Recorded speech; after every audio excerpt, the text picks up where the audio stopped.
I was asked to make a video on how to decide what to retire to.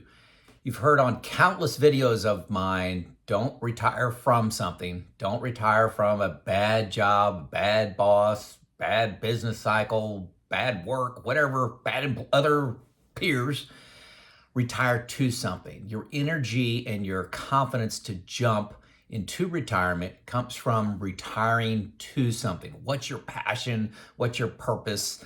That'll be enough to motivate you once you get past the money equation to make that big leap of faith to retire to something.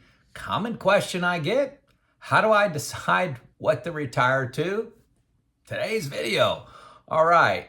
So, number one, discovery, and this is, I've got a preamble and then I'll have a list of things, okay? Discovery of your passion and purpose, okay? First of all, a little clarity. Purpose is helping others.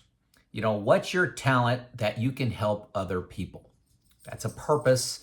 You get a lot of fulfillment. I get a lot of fulfillment out of helping people. I'm 58 years old, reaching out to those people that have not retired yet, reaching out to those people that are early on in their career as a plant manager or early on in their career as a maintenance manager. I love sharing my mistakes, things I did well, what have I learned over those years with those people.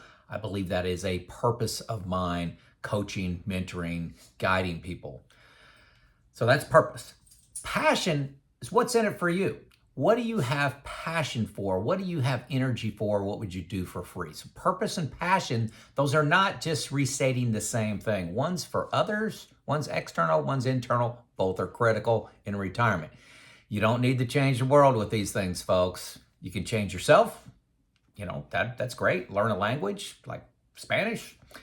And you can change one other person. Boy, how impactful is that if you could just change one other person and yourself? So don't think you have to, do something dramatic that the world will be altered.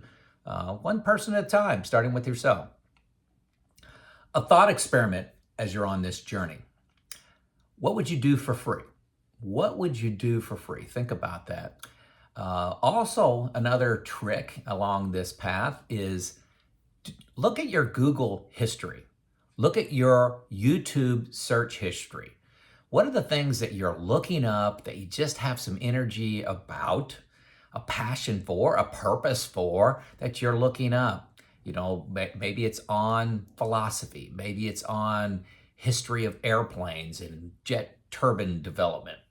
All kinds of things. Look at your history and see what you're spending your free time doing. What are you naturally interested in? And can you turn that into more of a hobby, more time commitment in retirement to be a passion and or a purpose for you? Look at your YouTube search and Google search. I think that's excellent advice for you. Now, I'm just going to rattle off a few things that can be your purpose, and some of them are mine and can be your passion. Exercise and nutrition. I spend an enormous amount of time understanding how the body works, how it absorbs nutrition, which ones prevent diseases, which one adds to weight gain, those kind of things. Exercise, how to do exercise. I do HIIT training, high intensity interval training. Nutrition, I eat a lot of fruits and vegetables. I'm on a low carb diet. Try to cut out sugar. I'm probably 99% successful doing that. I both live this lifestyle, but I enjoy learning about it and hear other testimonials. That's motivational for me. Spend a lot of time doing that. For you introverts out there, I hear a lot of feedback. Joe, you're giving a lot of extrovert things to do. What about an introvert? How about cooking, learning to cook? Smoking meat. I have a smoker right before, it's in operation right now. Right before this taping, I've got 5 pounds of pork out there on the smoker going, trying a new recipe. Every time I smoke, I use a different recipe, different spices, different temperatures, different way of doing things. So I enjoy doing that. Learn another language. You could do all these things as an introvert. Don't need to talk to anybody, okay? One of the things I do get great pride in and have passion for and a purpose is a guest lecturer at a local university. I talk to their business school about operations management. I teach classes in operation management, international business, and then also, what's the other one? Supply chain. No, I'm not teaching classes. I'm a guest lecturer. I come in and apply. They tell me the concepts they just learned, and I talk about how those are used in the workplace. And I'm looking at expanding that into the engineering program that they have there, of all the different options for engineers outside of engineering, like in plant leadership, quality, different things that they can get into, environmental aspects. So be a guest lecturer at a local university. Habitat for Humanity, building houses, just putting up gutters, putting up sheetrock. Meals on Wheels, be a delivery person for them, people that are in need. Work for the Red Cross. If there's a natural disaster somewhere in your country, United States is Red Cross, I guess. I guess that's everywhere. But they need volunteers to help natural disasters, whether it's tornadoes or fires or whatever. Be on your subdivision's welcoming committee. Somebody moves into your subdivision, you could be on the welcoming committee. That's very valuable position.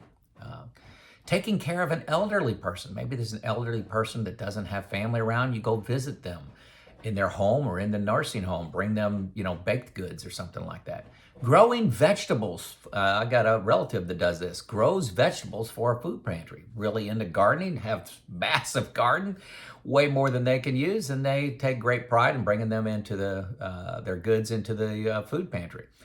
Baked goods to an assisted living nursing facility. You make brownies, cupcakes, whatever, fresh made, and then deliver them. Talk to a few residents. You'll get you'll get a sense of fulfillment from making people's lives a little bit better. Number 8 here, learn home repair. I'm learning new things every day. Just the other week, I put in a new sprinkler system computer. I didn't know how to do that. Learned it on YouTube, read the instructions, put it in. I enjoy learning about philosophy, specifically Stoic philosophy that started in Greece, expanded into Rome, the Roman Empire. I have a book club. We're studying. Typically, we look at historical figures. We've gone into philosophy a little bit, and which is very interesting. Maybe it's spy novels. Maybe it's science fiction. Get a little community around those things, talking about them. Not just read the books, but get together and have a discussion afterwards. Can be great. One of the things my wife and I get into is, rather than going out to eat all the time, cook a nice meal. Buy a whole salmon, something most of you have probably done before. Prepare it, learn how to prepare it, make a nice meal, not just your standard meal that you would have on a Tuesday. Make a nice meal, make a date out of it.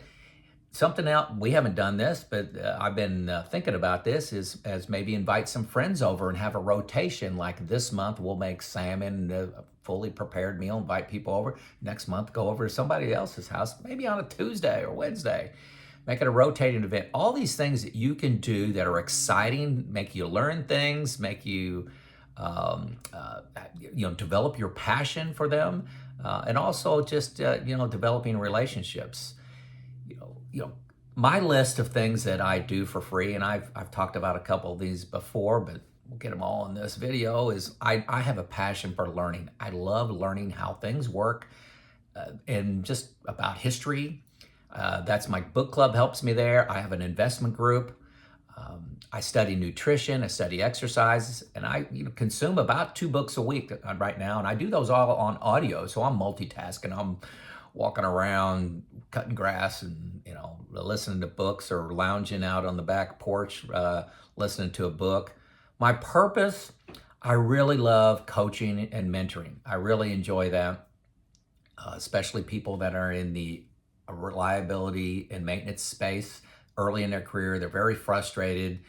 It's a tough life, but I've developed learnings and practices over the years that can change that culture, and I'm really trying to help people, but I'm learning you can't push that on people. People have to want it.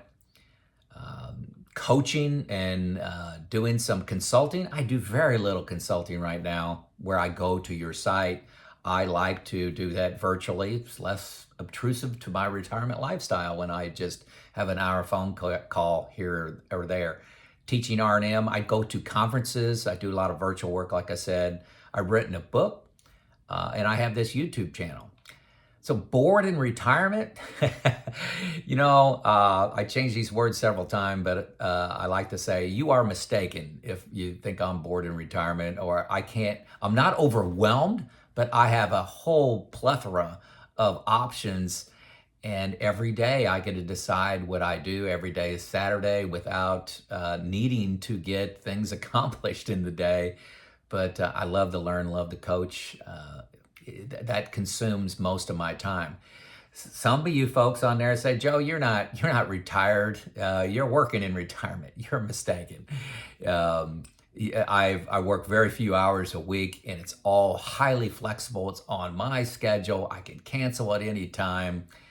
I love what I'm doing. They fall into my passions and my purpose. So I'm doing something in retirement. It's if you're sitting on the couch, you're doing something.